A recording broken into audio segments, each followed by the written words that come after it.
And breaking news, new video just into News 8 showing cats being removed from a Lancaster County home. We are live at the scene.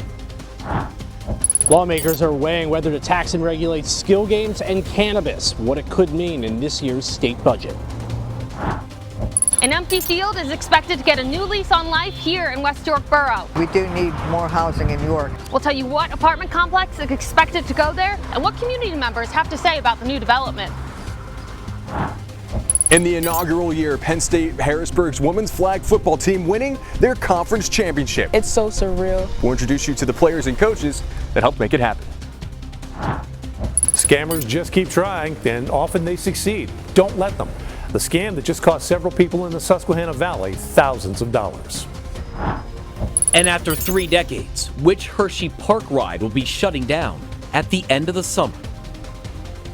WGAL News 8 starts with breaking news. And that breaking news leads our live coverage tonight. Cats have just been removed from a home in Lancaster Township.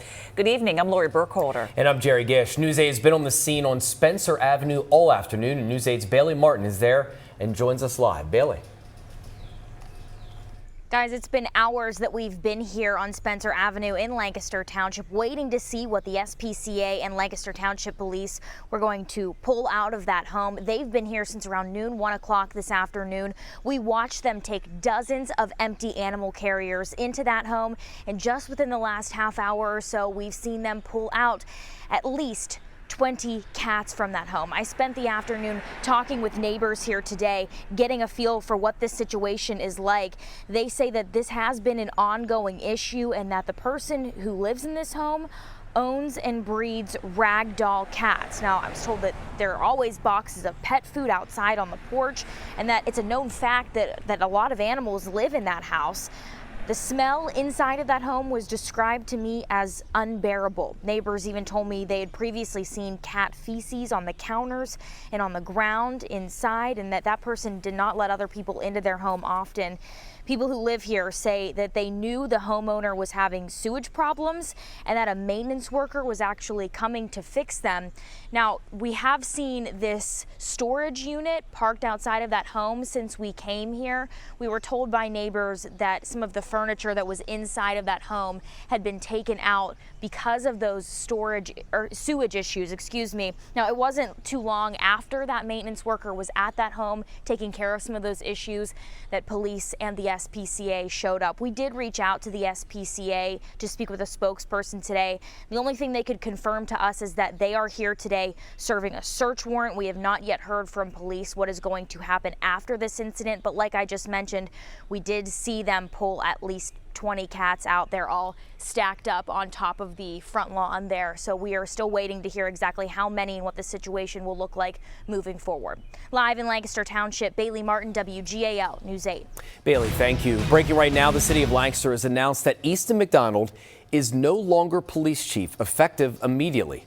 According to the city, it was a mutual decision by McDonald and city leadership. No reason was given. The city appointed Captain Randall Zook as acting chief. All right, taking a live look now with our effort of Skycam this evening. A beautiful day, pretty nice early summer day. Things are going to start changing, though. Summertime heat and humidity building, and that could mean storms tomorrow.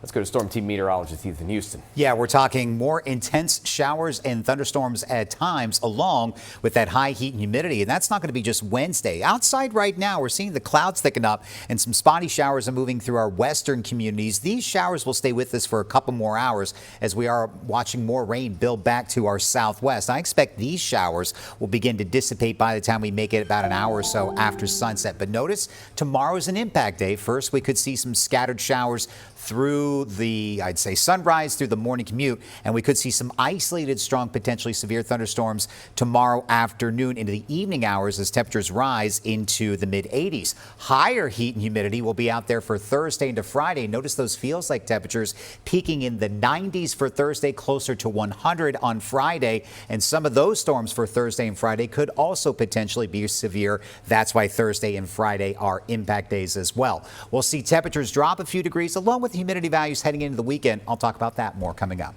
Ethan, thank you. With all your summertime plans, you'll want to stay close to the forecast. You can download the WGAL app, and if we get severe weather, we'll send you an alert. Pennsylvania's budget is due in 3 weeks, and two major funding proposals are very much in question, leaving lawmakers with tough choices ahead. 8 on your side, political reporter Tom Lehman joins us live from the state capitol on what's being discussed. Tom?